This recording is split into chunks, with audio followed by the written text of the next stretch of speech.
This is no longer just a set of weird ideas that individuals scattered across the country believe in. This is a movement now. One of the most noted aspects of the Ron Paul phenomenon is how young it skews. This is a 76-year-old, super culturally conservative obstetrician from Texas, been in Congress for 30 years, and he has generated this youth momentum that's almost unprecedented in modern American politics. I found in researching my book that many Ron Paul fans don't necessarily agree with or even totally understand everything Ron Paul has to say, but they do know that this guy is telling them the truth as he sees it, and that's something they react to very warmly. After a lifetime of feeling lied to by every politician they see, and rightly feeling lied to by every politician they see, here's a guy who they know is speaking the truth as he sees it. This is a guy who is really incredibly daring. I mean, he's willing to say in front of a Republican debate audience that it's ridiculous to think that heroin needs to be illegal, and that if it weren't illegal, we'd all be doing heroin.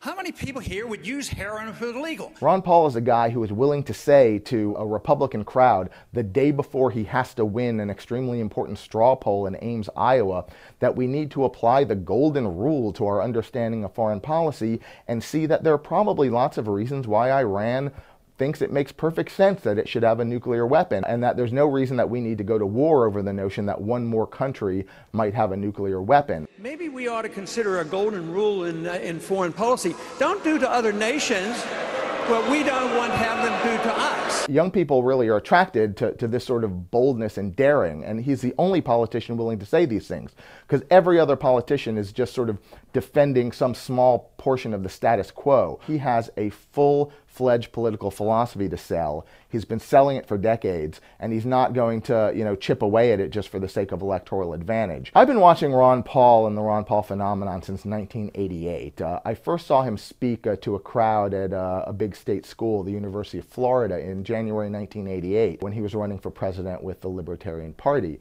And just a few weeks ago, I saw him speak at another huge state school, UCLA, here in LA.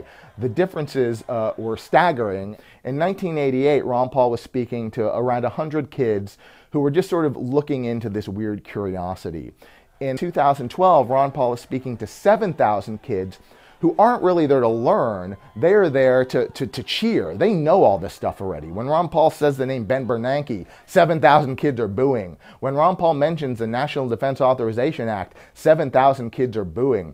They are there to express their beliefs, to gather in fellowship, to sort of cement the idea that this is no longer just a set of weird ideas that individuals scattered across the country believe in. This is a movement now. Maybe they'll start to hear us pretty soon.